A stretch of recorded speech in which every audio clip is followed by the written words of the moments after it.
ለዚህ ዩቲዩብ አዲስ ከሆናችሁ ሰብስክራይብ ያደርጋችሁ። ለዚህ ቀጥታ ወደ ቪዲዮ እንሄዳለን። ከትምህርት ሚኒስቴር የደረሰን ደብዳቤ እንደምለው ከምርጫ ቦርድ ጋር ተስማምቶ ተማሪዎች ያው ምርጫው ላይ ለመሳተፍ ወደ ክልላቸው ተመልሰው መርጠው ወደ ትምህርት እንዲመለሱ የሚል ደብዳቤ ደርሶናል። ይሄ ነገር ምን ያህል ፕራክቲካል ይሆናል?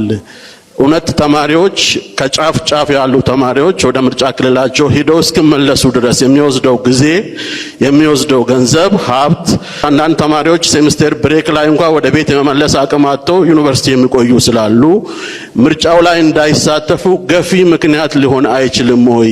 ሁሉም መሳተፍ አለባቸውና በዚህ ረገድ ያያችሁት ነገር ምንድነው የሚለውን አንድ ጥያቄ አለኝ። ዲጂታል ማድረግ ምርጫ ቦርድ የሄደበት አካሄድ እኔ እውነት በጣም ደስ ብሎኛል።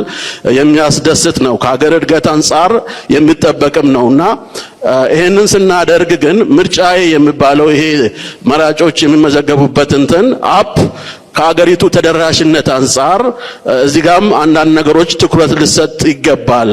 ገበሬው ገጠር ውስጥ ያሉት ኢንተርኔት አክሰስ ዳታ የሌላቸው ይገባኛል። የምርጫ ሴንተር እንዳለ በዛ ላይ ትኩረት ተሰጥቶ እየተሰራ ነው ወይ? ከዩኒቨርሲቲ ተማሪዎች ጋራ በተገናኘ የቀረበውን ጥያቄ ነው። ያው እንግዲህ የዩኒቨርሲቲ ምርጫ ለማካሄድ እንደ አንዱ ልዩ ጣቢያ ከሚባሉት የሚመደቡ ናቸው።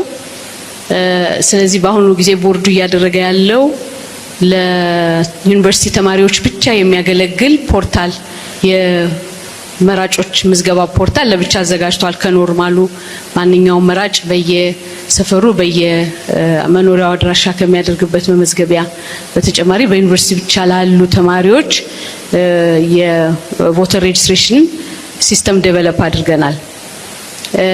ያ የሚጠቅመው ምንድነው? አሁን ባሉበት ሆነው መመዝገብ ይችላሉ። ነገር ግን የምርጫ ቀን ኢዴ የምንላት ቀን አንድ ናት። እኛ እንግዲህ ካላንደር ስናወጣ ግንቦት 24 ምርጫ እናከናውናለን ብለን ነው ያወጣ ነው። ከዛ እንግዲህ የትምህርት ሚኒስቴርንም ዩኒቨርሲቲ መሪዎችንም ጋራ የምክክር መድረክ አዘጋጅተን ተወያይተናል። በግንቦት 24 ትምህርት አያልቅም። ከዛ ለምርጫው ብሎ ደግሞ ትምህርቱን ማጠፍ አይቻልም መጨረስ ስለማይቻል የሚል ነገር ነው ያገኘነው ምላሽ። ከትምህርት ሚኒስቴር ጋር እየተነጋገርን ነው ምን አይነት መንገድ ብንጠቀም እነሱን ማካተት እንችላለን የሚለው የኛም የቤት ስራ ነው።